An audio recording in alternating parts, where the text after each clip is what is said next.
তো আজকে আমরা যেটা নিয়ে আলোচনা করতে চলেছি সেটা হচ্ছে যে আইডিয়াল ট্রান্সফর্মার নো লোড আর অন লোড অবস্থায় কেমন আচরণ করে সেটা আমরা দেখতে চলেছি। আগের এপিসোডে আবার আগের ক্লাসে তোমরা দেখেছো যে ভেক্টর ডায়াগ্রাম কী করে আঁকতে হয় এই জিনিসগুলো, আর জানতে পেরেছিলে যে আইডিয়াল ট্রান্সফর্মারটা কী। একবার রিমাইন্ড করে দিই যে আইডিয়াল ট্রান্সফর্মার হচ্ছে একটা ট্রান্সফর্মার যা দুটো ওয়াইন্ডিং আছে, দুটো ওয়াইন্ডিংয়ে কোনো রেজিস্ট্যান্স নেই, এটা পিওরলি ইন্ডাকটিভ। একটা ফার্স্ট কয়েলে সাপ্লাই দিলে পরে সেকেন্ড কয়েলে কি হচ্ছে, একটা ইএমএফ ইনডিউসড হয়। ঠিক আছে, এটা কিভাবে হয় সেটা আজকে জানবো। তো চলো শুরু করছি। তো আমরা এখানে ফার্স্টেই এঁকে নেব যে আইডিয়াল ট্রান্সফর্মারটা কেমন দেখতে ছিল।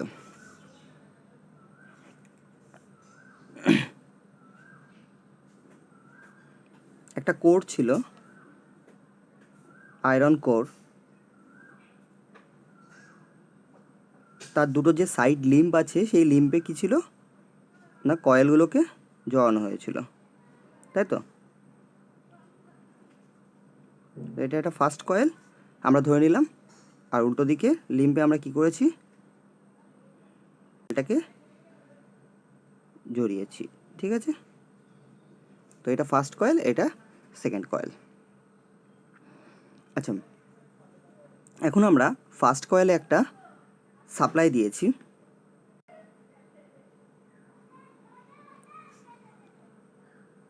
এই সাপ্লাই ভোল্টেজটাকে আমরা নাম রাখলাম হচ্ছে V1। সাপ্লাই দিয়েছি, অতএব এই কয়েলটা এখন আমাদের কি হয়ে গেল, প্রাইমারি কয়েল, আর উল্টো দিকের কয়েলটা সেকেন্ডারি কয়েল। এখন VY সাপ্লাই দেওয়ার ফলে কি হবে, এই কয়েলটার ভেতর দিয়ে একটা কারেন্ট ফ্লো হবে, কারণ এটা এসি কারেন্ট, তাই এর মধ্যে দিয়ে কী হবে, একটা কারেন্ট যাচ্ছে। তো সেই কারেন্টটাকে নাম রাখলাম হচ্ছে IM। এম কেন একটু পরে বলছি। তো একটা স্মল অ্যামাউন্ট, কি বললাম, খুব কম পরিমাণ একটা কারেন্ট প্রবাহিত হচ্ছে। আচ্ছা, এই স্মল অ্যামাউন্ট কারেন্ট ফ্লো হলে কী হবে, এই কয়েলটায় একটা ফ্লাক্স প্রডিউস করবে, তাই তো। এই কয়েলটা একটা ফ্লাক্স প্রডিউস করবে। আমরা কি করছি, ফাই এই সিম্বলটা দিয়ে দেখাচ্ছি। ঠিক আছে, আচ্ছা আমরা জানি যে আয়রন কি হয়, ম্যাগনেটের জন্য কি হয়, সবচেয়ে কম বাধাযুক্ত পথ হয়, আয়রনের ভেতর দিয়ে তৈরি হতে পারে। ফলে এই প্রথম কয়েল যে ফ্লাক্সটা তৈরি করেছে সে সম্পূর্ণ ফ্লাক্সটা কী হবে, এই কোরের ভেতর দিয়ে ফ্লো করতে থাকবে। ঠিক আছে,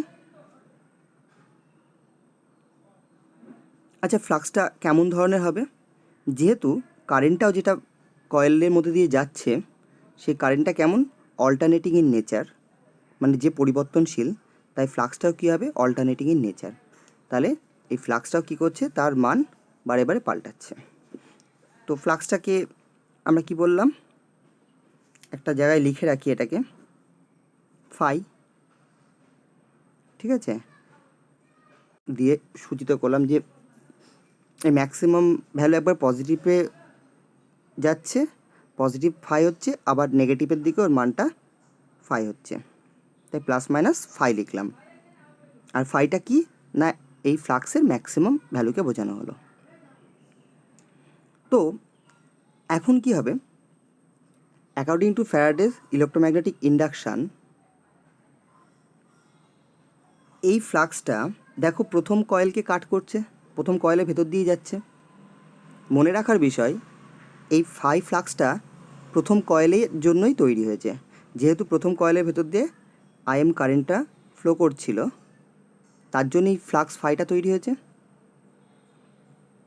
আর সেই ফ্লাক্সটা এখন কি হচ্ছে না, এই প্রথম যে ওয়াইন্ডিংটা আছে তার ভেতর দিয়ে যাচ্ছে, আবার এই ফ্লাক্সটা কী হচ্ছে না সেকেন্ড কয়েলের ভেতর দিয়েও যাচ্ছে।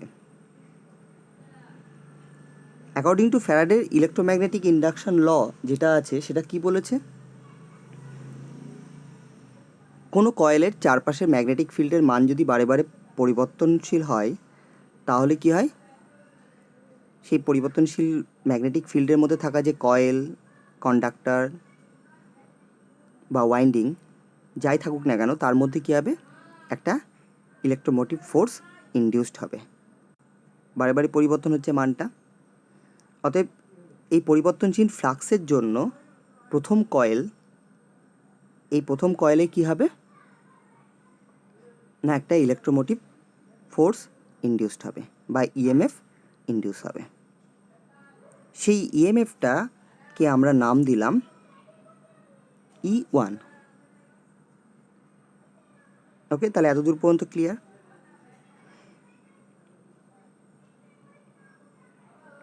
যাচ্ছে এই কয়েলটার নাম রেখেছি সেকেন্ডারি ওয়াইন্ডিং অর সেকেন্ডারি। তো যেহেতু এই ফ্লাক্সটা সেকেন্ডারি ওয়াইন্ডিংয়ের ভেতর দিয়েও যাচ্ছে, অতএব এই সেকেন্ডারি কয়েলকেও কাট করছে। সিমিলারভাবে ফ্যারাডেজ ইলেকট্রোম্যাগনেটিক ল অনুসারে এই কয়েলের ভেতরেও কী হবে, একটা ইএমএফ ইনডিউস হবে। তো এই সেকেন্ড কয়েলে যে ইএমএফটা ইনডিউস হচ্ছে তাকে নাম রাখলাম E2, 2 ফর সেকেন্ডারি বোঝানোর জন্য, 1টা প্রাইমারিকে বোঝানোর জন্য। খেয়াল করো সেকেন্ডারিটা কি আছে, ওপেন আছে। সেকেন্ডারির দুমাথায় কোনো লোড লাগানো আছে, এই দুটো যদি টার্মিনাল হয়, ট্রান্সফর্মার ভেতর থেকে যদি এই দুটো লিড বেরিয়ে আসে তাহলে এই দুমাথাটা কি আছে, ওপেন আছে। অতএব এই দুমাথায় কোনো লোড লাগানো নেই। এখন প্রথম কয়েলে যেহেতু E1 ভোল্টেজটা ইনডিউসড হয়েছে, এর আউটপুটেও আমরা কত ভোল্টেজ পাবো, যদি একটা ভোল্টমিটার লাগাই তাহলে আমরা একটা এই সেম অ্যামাউন্ট ভোল্টেজ পাবো। কারণ এর মধ্যে যতটা ভোল্টেজ তৈরি হয়েছে ঠিক ততটা ভোল্টেজই এই দুমাথায় পাবো, কারণ এই কয়েলের ভেতরে কোথাও কোনো ভোল্টেজের ড্রপ হচ্ছে না। ভেতর দিয়ে কারেন্ট না ফ্লো করলে সেখানে ড্রপ হয় না কোনো ভোল্টেজের। অতএব এখানে যে E2 ভোল্টেজটা, সেই ভোল্টেজটাই আমরা কি পাবো না আউটপুটে পাবো। ঠিক আছে, এই আউটপুট ভোল্টেজটাকে আমরা নাম রাখলাম V2 বা টার্মিনাল ভোল্টেজ V2 বা secondary terminal voltage V2। V1 জিনিসটা কি না প্রাইমারি কয়েল যেটা আছে সেখানে অ্যাপ্লাইড ভোল্টেজ, প্রাইমারি কয়েলে যে ভোল্টেজটা আমরা অ্যাপ্লাই করেছি। আর V2টা কি সেকেন্ডারি সাইডে বা সেকেন্ডারি কয়েলে আমরা যে ভোল্টেজটা পাচ্ছি। E1টা কি না 5 ফ্লাক্সের জন্য প্রথম কয়েলে তৈরি হওয়া ইএমএফ, আর E2 5 ফ্লাক্সের জন্য তৈরি হওয়া সেকেন্ড কয়েলের ইএমএফ। তোমরা জানো লেঞ্জ ল অনুসারে ইনডিউসড ইএমএফ সবসময় তার উৎসের কারণকে বাধা দেয়, তাই তো? অতএব E1 এও তো ফ্লাক্সের জন্য তৈরি হয়েছে। তো E1 ইলেকট্রোমোটিভ ফোর্সটা এ কী করবে, যে কারণে তৈরি হয়েছে সেই কারণটাকে বাধা দিতে চাইবে। অতএব কোন কারণের জন্য না আমরা যেহেতু প্রাইমারি কয়েলে V1 সাপ্লাই দিয়েছিলাম, অতএব E1 কী করবে, এই V1কে অপোজ করতে চাইবে। ঠিক আছে, তাই এর দিকটা এভাবে অ্যারো চিহ্ন দিয়ে বোঝালাম যে এই দিকটা, ধরো এই ভোল্টেজের এই মাথাটা পজিটিভ, এই মাথাটা নেগেটিভ কোনো একটা মোমেন্টে, সেই মোমেন্টে এই ইলেকট্রোমোটিভ ফোর্সটার দিক কোন দিকে হবে, এই মাথাটা প্লাস হবে, এই মাথাটা মাইনাস। ইলেকট্রোমোটিভ ফোর্সটা এর যদি পোলারিটি চেঞ্জ হয়, ধরো এই মাথাটা নেগেটিভ, এই মাথাটা পজিটিভ, তাহলে ইলেকট্রোমোটিভ ফোর্সের ক্ষেত্রে কী হবে, এই মাথাটা পজিটিভ, এই মাথাটা নেগেটিভ হবে। ঠিক আছে, যাতে একে এই ভোল্টেজটা বাধা দিতে পারে, অপোজিট করে আছে।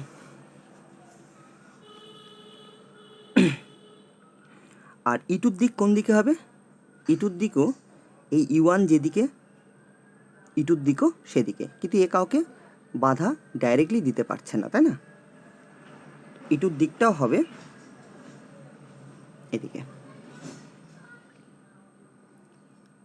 এখন আমরা যেগুলো দেখলাম এই ঘটনাটাকেই যদি আমরা ভেক্টরিক্যালি রিপ্রেজেন্ট করি, এবার প্রবলেমটা হচ্ছে যে ভোল্টেজ একটা ভেক্টর, কারেন্ট একটা ভেক্টর, ফ্লাক্স একটা ভেক্টর, কারণ এদের মানও আছে এবং দিকও আছে। কিন্তু সমস্যা হচ্ছে যে ভোল্টেজ, কারেন্ট, ফ্লাক্স এগুলো কি হচ্ছে না কন্টিনিউয়াসলি এদের মানগুলো পরিবর্তনশীল, তাই এদেরকে একটা দাগ দ্বারা দেখানো সম্ভব নয়। আমরা কি করেছি ওর জন্য যে কনসেপ্টটা নিয়ে এসেছিলাম সেটা হচ্ছে রোটেটিং ভেক্টরের, যে একটা ভেক্টর কিন্তু কন্টিনিউয়াসলি কী করছে না সেটা অ্যান্টি ক্লকওয়াইজ ডাইরেকশনে ঘুরছে, সেভাবে আমরা রিপ্রেজেন্ট করেছিলাম, তাকে আমরা কি বলেছিলাম ফেজার। তো এখন ভোল্টেজ, কারেন্ট আর ফ্লাক্স এগুলোকে অ্যাজ এ ফেজার রূপে কনসিডার করব, এবং সেইভাবে আমরা কি করব না একটা ভেক্টর ডায়াগ্রাম আঁকার চেষ্টা করব, যেটাকে ইন জেনারেল বলা হবে হচ্ছে কি ফেজার ডায়াগ্রাম। তো সেটা দেখার চেষ্টা করি। ধরো V1 ভোল্টেজ যেটা অ্যাপ্লাই করেছি সেটা এই পয়েন্টটা হচ্ছে আমাদের অরিজিন। সেখান থেকে মনে করলাম V1 ভোল্টেজের মান হচ্ছে এটা, এই অ্যারো স্ট্রেট লাইনটা যতটা অ্যারোহেড আলাই স্ট্রেট লাইন তার মানকে বোঝাচ্ছে, আর ওপর দিকে দেখাচ্ছে দেখো, তার জন্য এটা কি তার দিককে নির্দিষ্ট করছে। কিন্তু এটা কন্টিনিউয়াসলি কি হচ্ছে তোমরা জানো যে এটা কন্টিনিউয়াসলি ঘুরছে, তাই তো? ওকে, এটা হচ্ছে আমাদের V1 ভোল্টেজকে দেখানো হলো। এই V1 ভোল্টেজের জন্যই প্রথম প্রাইমারি কয়েল, তার মধ্যে দিয়ে যে কারেন্টটা প্রবাহিত হচ্ছে সেই কারেন্টটা কি না IM। IM মানে হচ্ছে ম্যাগনেটাইজিং কারেন্ট। কেন এর নাম ম্যাগনেটাইজিং কারেন্ট? কারণ এই সামান্য কারেন্টটার জন্যই কি হয়েছে, এই কোরের ভেতরে একটা ম্যাগনেটিক ফিল্ড তৈরি হয়েছে বা একটা ম্যাগনেট তৈরি হয়েছে বা ম্যাগনেটিক ফ্লাক্স প্রডিউস হয়েছে। কার জন্য না এই কারেন্টটার জন্য। এই কারেন্টের মানটা খুবই কম মানের হয়। খুব কম কেন হয় একটু পরে আমরা বলছি। এর মানটা খুব কম সেটা জেনে রাখো, কম্পেয়ার টু ফুল লোড অবস্থায় যদি এই ট্রান্সফর্মারটার সেকেন্ডারিতে কোনো লোড লাগানো হয়, সেই সময় এই ট্রান্সফর্মার প্রাইমারি দিয়ে যতটা কারেন্ট ঢুকবে তার তুলনায় এখন এই অবস্থায় যখন লোড লাগানো নেই সেই অবস্থায় কী হয়েছে, খুব কম অ্যামাউন্ট একটা কারেন্ট IMটা প্রবাহিত হচ্ছে। যদি বলো স্যার কতটা, তার মানে ধরো একটা ট্রান্সফর্মার ফুল লোড অবস্থায় থাকলে পরে তখন সে 10 অ্যাম্পিয়ার কারেন্ট নেয়, কিন্তু এখন সেই ট্রান্সফর্মারে ধরো কোনো লোড লাগানো নেই, তাহলে ধরে নাও যে এটা কতটা নিচ্ছে তার 2 থেকে 5%। তো 10 অ্যাম্পিয়ারের 2 থেকে 5% কত হয়, আমরা যদি এটা ক্যালকুলেটারই করি 10 অ্যাম্পিয়ার ইন্টু 2.5% করলে কত হয় না সেই কারেন্টটা 0.25 অ্যাম্পিয়ার, মানে অলমোস্ট 250 মিলি অ্যাম্পিয়ার, তাই তো? তাহলে কোথায় 10 অ্যাম্পিয়ার আর কোথায় 0.25 অ্যাম্পিয়ার, অনেক ছোট। তার জন্যই বললাম যে যখন ট্রান্সফর্মারে কোনো লোড লাগানো নেই তখন ট্রান্সফর্মার দিয়ে কী হচ্ছে, খুব স্মল অ্যামাউন্টের কারেন্ট প্রবাহিত হচ্ছে। অনেক এক্সাম্পলে তোমরা দেখতে পারবে যে এই কারেন্টের মান বা প্র্যাকটিক্যালি তোমরা দেখতে পারবে এই কারেন্টের মান খুবই কম হয়। অনেক ক্ষেত্রে এটা 100 মিলি অ্যাম্পিয়ার বা ফিউ হান্ড্রেড মিলি অ্যাম্পিয়ার পর্যন্ত হয়ে থাকে। কোনো কোনো ক্ষেত্রে বড় ক্যাপাসিটি ট্রান্সফর্মার যেটা 1, 2, 10, 15 অ্যাম্পিয়ার হবে, কিন্তু সেই ট্রান্সফর্মারের ফুল লোড কারেন্ট রেটিং যথেষ্টই তখন বেশি হবে।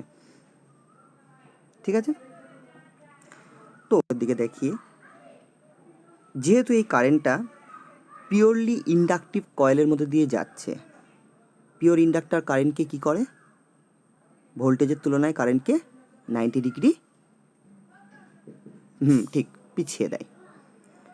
তো এই কারেন্টটাও কী হবে, এই ভোল্টেজের থেকে 90 ডিগ্রি পিছিয়ে যাবে, কারণ এই V1 ভোল্টেজের জন্য IM কারেন্টটা প্রবাহিত হচ্ছে, আর IM কারেন্টটা যাচ্ছে কার মধ্যে দিয়ে না পিওরলি ইন্ডাকটিভ কয়েল। এটা আমরা এটাকে আইডিয়াল ট্রান্সফর্মার রূপে বলেছি, যার কয়েলে কোনো রেজিস্ট্যান্স নেই। তাহলে কী হবে, এটা পুরো 90 ডিগ্রিতে এই কারেন্টটা পিছিয়ে পড়বে এই ভোল্টেজের থেকে। অতএব এখানে যদি আমরা দেখাতে চাই তাহলে সেটাকে কীভাবে দেখাতে পারি, যে ঠিক ধরো এটা 90 ডিগ্রি আছে, তো তার সাপেক্ষে আমরা দেখালাম যে এটা হচ্ছে আমাদের কি না magnetizing current IM exact 90 degree পিছিয়ে আছে। কারণ ভেক্টরগুলো সবসময় কী হচ্ছে, এইভাবে মুভ করছে। তাই এই পয়েন্টটাকে প্রথমে এই ভেক্টরটা ক্রস করলো, তার 90 ডিগ্রি পরে ধরো এই দুটো ভেক্টর আছে পরস্পর এইভাবে আছে, তো তোমরা কি দেখতে পাচ্ছ, আগে ও ক্রস করলো, তারপরে সেকেন্ড ভেক্টরটা আসলো সেই পজিশনে, তাই না? এটা ফার্স্ট ভেক্টর, লাল পেনটা হচ্ছে সেকেন্ড ভেক্টর, সেটা অনেক পরে আসলো। সো এটা সবসময় এই দিকে অ্যান্টি ক্লকওয়াইজ ডাইরেকশানে ভেক্টরগুলো ঘুরছে। অর্থাৎ পিছিয়ে পড়া দেখাতে গেলে আমাদেরকে এইভাবে দেখাতে হবে।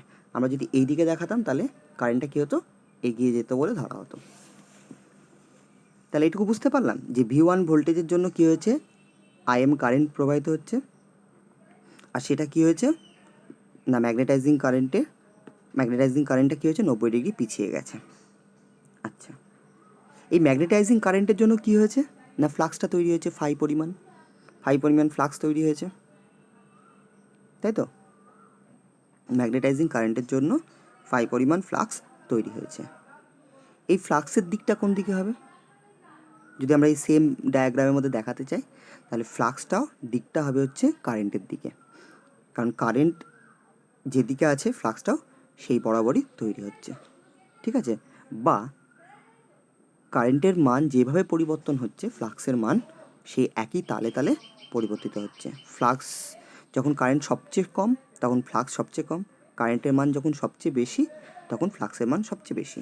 অতএব আমরা যদি ফ্লাক্সকে দেখাতে চাই, ধরো ফ্লাক্সটা ফ্লাক্সের স্কেলে, ফ্লাক্সের ইউনিট ওয়েবার, কারেন্টের একক হচ্ছে অ্যাম্পিয়ার, তো এদের মধ্যে তো কোনো সম্পর্ক নেই। অতএব আমরা এখানে অ্যারোর চিহ্ন দিয়ে তীরটাকে যদি বড়ও নিই বা ছোটও নিই ফ্লাক্স দেখানোর জন্য, সেটা ফ্লাক্সের স্কেলে হবে, কারেন্টটা কারেন্টের স্কেলে, ভোল্টেজটা ভোল্টেজের স্কেলে। সো এখানে স্কেলগুলো কিন্তু ডিফারেন্ট। তাই এখানে ভোল্টেজের তুলনায় কারেন্টের মানটা ছোটো এরকম ভেবো না, ওটা কারেন্টের দিক থেকে কারেন্টের স্কেলে দেখানো হয়েছে, ওটা ভোল্টেজের স্কেলে দেখানো হয়েছে। তো ধরে নিলাম যে ফ্লাক্সটাকে একটু বড় করে আমরা দেখাচ্ছি ফ্লাক্সের স্কেলে, সেটা হচ্ছে এটা। তাহলে এটা কী হবে, আমাদের ফ্লাক্সের দিক হবে। তাহলে ফ্লাক্সটাও কী হয়ে গেল, এখন ভোল্টেজের তুলনায় 90 ডিগ্রি পিছিয়ে আছে, ঠিক আছে? একে এক্স্যাক্টলি দেখানোর জন্য আমরা অনেক সময় স্কোয়ার বক্স কিরম ব্যবহার করতে পারি। সো V1 ভোল্টেজের সাপেক্ষে ম্যাগনেটাইজিং কারেন্ট 90 ডিগ্রি পিছিয়ে গেছে, সেই সঙ্গে সঙ্গে ফ্লাক্সও 90 ডিগ্রি পিছিয়ে গেছে। এখন এই ফাই ফ্লাক্সের জন্য ছবিতে দেখো কী হয়েছে না, প্রথম কয়েলে E1 EMF ইন্ডিউস হয়েছে, ঠিক আছে? এবার এখানে একটা জিনিস জানতে হবে, সেটা কি হয় না, এই ফ্লাক্সটার জন্য যে ইএমএফটা এখানে তৈরি হয়েছে, সেই ইএমএফটা কী হয় জানো তো, এই ফ্লাক্সের তুলনায় 90 ডিগ্রি পিছিয়ে পড়ে। যদি জিজ্ঞেস করো কেন, এটার জন্য একটা বিস্তারিত অধ্যায় আছে, ইকুয়েশান আছে, যেগুলো রেলিভেন্ট নয় তোমাদের জন্য, তাই আমি আর ব্যাখ্যা করলাম না। কিন্তু এটুকু শুধু জেনে রাখো যে এই ফ্লাক্সের জন্য প্রথম কয়েলে যে ইএমএফ ইন্ডিউস হয়েছে আর সেকেন্ড কয়েলে যে ইএমএফ ইন্ডিউস হয়েছে, সেই দুটো ইন্ডিউসড ইএমএফ কী হবে না, এই ফ্লাক্সের থেকে 90 ডিগ্রি পিছিয়ে পড়বে। আচ্ছা, এখন আমাদের ছবিতে ফ্লাক্সের দিক এটা, তাহলে এর থেকে 90 ডিগ্রি পিছিয়ে পড়া মানে কোন দিকে যাওয়া, এদিকে যাওয়া নাকি এদিকে আসা? হ্যাঁ, একদম ঠিক, এই ফ্লাক্সের থেকে 90 ডিগ্রি পিছিয়ে পড়া মানে এদিকে চলে আসা। অতএব আমরা এখন এই ইএমএফ E1টাকে দেখাবো কিভাবে না, এই দিক বরাবর দেখাবো। এবার ইএমএফটাকে কত দূর নেবে, এত বড় সাইজ নেব না ছোট নেব, কী হবে এটা জানার।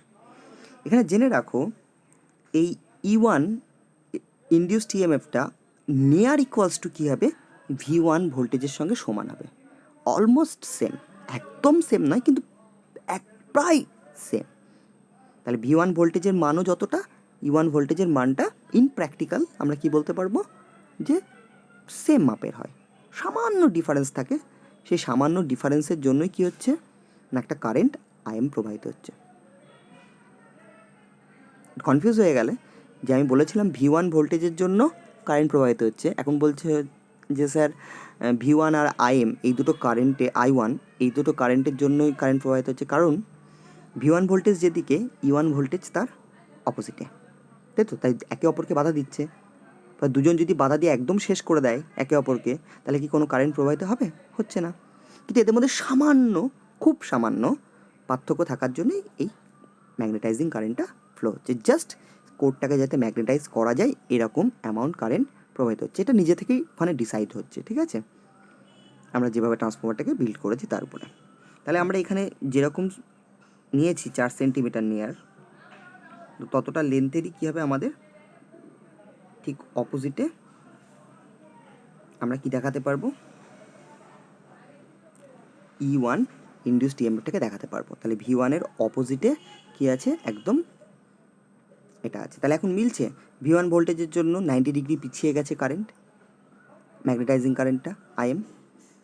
সেই ম্যাগনেটাইজিং কারেন্টের সঙ্গে ফ্লাক্সটা আছে, এই ফ্লাক্সের জন্য কী হয়েছে, ইএমএফ E1 তৈরি হয়েছে, সেটা কী হয়েছে, এই ফ্লাক্সের থেকে 90 ডিগ্রি পিছিয়ে গেছে।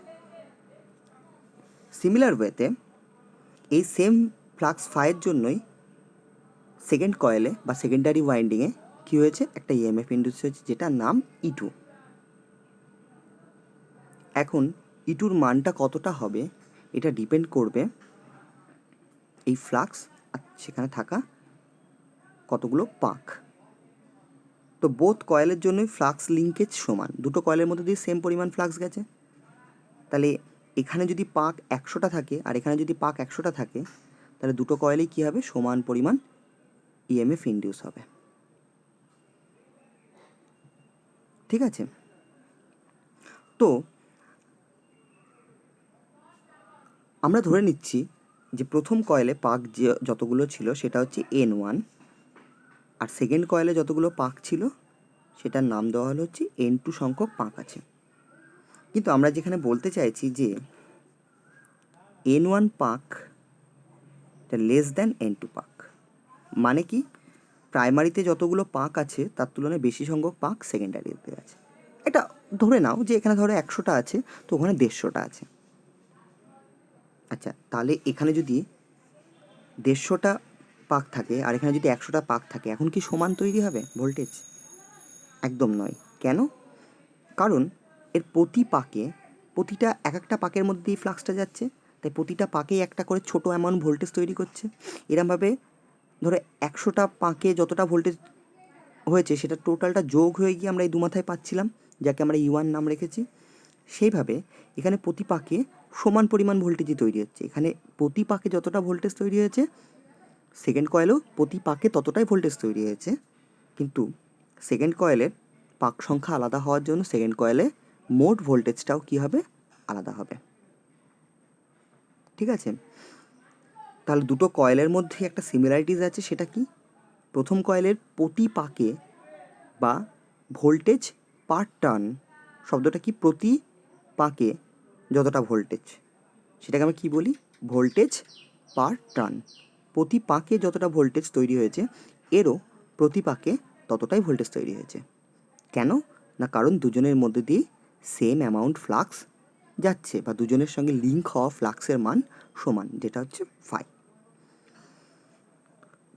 কিন্তু এখন যেহেতু এখানে পাক সংখ্যাটা আলাদা, এবং ধরে নিয়েছি যে প্রথমে আমরা যে এখানকার পাক সংখ্যাটা বেশি, অতএব এখানে যে E2 ভোল্টেজটা তৈরি হয়েছে, টোটাল যে ইলেকট্রোমোটিভ ফোর্স E2 বা ইনডিউসড ইএমএফ E2, সেটা মানটা একটু বড় হবে বা একটু বেশি হবে। তোমরা যদি এখানকার পাকটাকে কম ধরে নাও, তাহলে এখানে তৈরি হওয়া ভোল্টেজটা E1-এর থেকে ছোট হবে। যদি সমান সমান পাক দেওয়া থাকে দুটো কয়েলে, তাহলে E1 আর E2 ভোল্টেজটাও কী হবে, সমান হবে। তো যেহেতু আমরা ওই ওপরের ফর্মুলাটা দেখে নিয়েছি, ঠিক আছে, এটাকে ধরে নিয়েছি, তাই আমরা কি করব, এখানে E2 ভোল্টেজটা একটু বেশি বড় হবে সেটাকে দেখাবো। তাহলে E1-এর তুলনায় আমরা E2টাকেও কী করব, একটু বড় দেখালাম। ঠিক আছে, এই অরিজিন 0, এইটা অরিজিন পয়েন্ট থেকে এই E2 ভোল্টেজের মানটাও কী হচ্ছে, একটু বেশি বড় হচ্ছে। ঠিক আছে, তাহলে আমরা কি দেখতে পারলাম না, এখানে যতগুলো voltage, current, induced EMF, flux যা আছে, এগুলোকে আমরা সব এই গ্রাফে দেখিয়েছি। আচ্ছা দেখো, যেহেতু সেকেন্ডারির সঙ্গে কোনো লোড লাগানো নেই, অতএব সেকেন্ডারি কয়েলেও কী হবে, যেহেতু সেকেন্ডারির সঙ্গে কোনো লোড লাগানো নেই, অতএব সেকেন্ডারি কয়েলের ভেতর দিয়ে কোনো কারেন্ট ফ্লো হচ্ছে না। অতএব এই টোটাল কয়েলে যতটা ভোল্টেজ ইনডিউসড হয়েছে, ততটা ভোল্টেজ এই দুমাথায় আউটপুটে পাবো। আমরা যদি একটা ভোল্টমিটার লাগাই, সেই ভোল্টেজটাকে আমরা নাম রেখেছি V2 বা terminal voltage V2, secondary terminal voltage V2। অতএব E2 আর V2 এই দুটো মানই সমান হবে এখন, কারণ ইনডিউসড ইএমএফ যেটা, ততটাই বাইরে আউটপুটে আসছে, মাঝখানে কোথাও কোনো ড্রপ হয়নি, তাই কয়েলটা পিওরলি ইন্ডাকটিভ, কোনো রেজিস্ট্যান্স নেই। ঠিক আছে, তাহলে আমরা এখানে এই গ্রাফে যেটাকে আমরা E2 ভোল্টেজ বলে এঁকেছি সেটা ইজিক্যাল টু আমরা বলতে পারবো সেটাই আবার V2ও। তো that is our complete analysis ছিল যে ট্রান্সফর্মারের ভেতরে কীভাবে ইএমএফ অ্যাপ্লাই করা হলে একটা কয়েলে, তাহলে সেকেন্ড কয়েলে সেখানে কী হয় না, একটা ইনডিউসড ইএমএফ হয় আর কি, বা ইএমএফ ইনডিউসড হয় সেকেন্ড কয়েলে, এটা ব্যাখ্যা ছিল। আর যে সমস্ত প্যারামিটার্সগুলো আছে, ভোল্টেজ, কারেন্ট, ফ্লাক্স, এদেরকে ফেজারগতভাবে কীভাবে ছবিটা আঁকা যায় সেটা আজকে দেখলে। তাহলে এটা কি না, এটা হচ্ছে আইডিয়াল ট্রান্সফর্মার নো লোড অবস্থায় তার ফেজার ডায়াগ্রাম। আইডিয়াল ট্রান্সফর্মারের নো লোড অবস্থায় ফেজার ডায়াগ্রাম। আমরা নেক্সট চ্যাপ্টারে দেখব যে আইডিয়াল ট্রান্সফর্মারে যদি লোড দেওয়া হয় তাহলে কী হয়। আশা করি তোমরা বুঝতে পেরেছো। Thank you.